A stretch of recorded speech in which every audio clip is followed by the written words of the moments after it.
Alright, this one is meant to crawl under the skin slowly but heavy, like something you shouldn't have heard. They told you Islam and Christianity have always been enemies, that the hatred is ancient, that the blood was inevitable. But ask yourself, who taught them to hate? Both faiths came from the same dust, the same desert wind, the same God spoken in different tongues. So why did the killing begin only when crowns touched scripture? Christianity did not start with power. It started in shadows, whispered in caves, passed hand to hand like a forbidden flame, until the empire saw it, and instead of crushing it, they wore it. The cross was lifted high, not to save souls, but to command them. And the moment faith sat on a throne, it learned how to sentence. Islam did not grow in hiding. It rose with law, with armies, with governance. Faith did not wait centuries to taste authority. It learned early how obedience feels when enforced. Two truths claiming the world, two fires spreading outward, and somewhere between them, human blood. Then came the holy wars. They said it was God's will, but God never asked for armor. Men did. Kings wanted land. Churches wanted unity. Empires wanted an enemy they could name. So they dressed hunger as holiness and marched.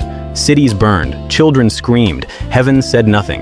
Centuries later, the bodies were buried, the lies were not. Colonial borders carved the earth like ritual cuts. Old wounds reopened, new enemies invented. And again, religion took the blame while power washed its hands. Here's the part they never let you hear. When Muslims and Christians fight, no empire falls, no master loses sleep. Division keeps people kneeling. Fear keeps them praying to the wrong things. Ask yourself this: if these wars were truly about God, why do the rich never die in them? Why do prophets preach peace but institutions prepare weapons? Why does God always sound like whoever is in power? Jesus never built an army. Muhammad never asked to be worshipped. Yet millions have died in their names. So maybe the question isn't why Islam and Christianity are always at war.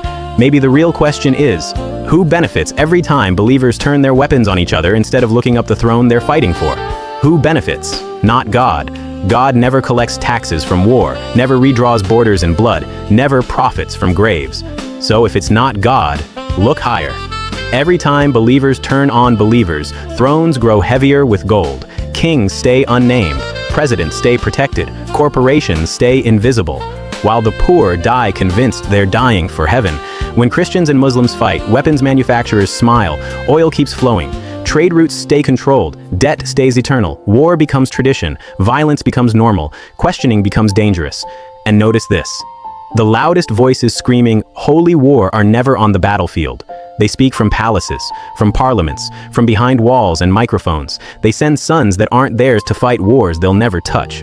Religion makes the perfect disguise.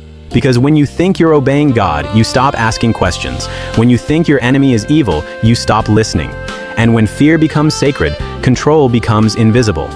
Ask yourself, why are believers taught to memorize scripture but forbidden to question history? Why are holy books debated endlessly but empires never mentioned? Why does every war need a religious name but every peace needs silence? Because the moment believers look past each other and look up, they see it. The throne, not in heaven, on earth, occupied by men who never bleed but always decide who will. So the war continues, cross against crescent, brother against brother, while the throne remains untouched. And now that you've seen it, the question isn't who benefits. The question is, how long will believers keep dying for a throne they were never meant to defend? Ask yourself this: if these wars were truly about God, why do the rich never die in them? Why do prophets preach peace but institutions prepare weapons? Why does God always sound like whoever is in power?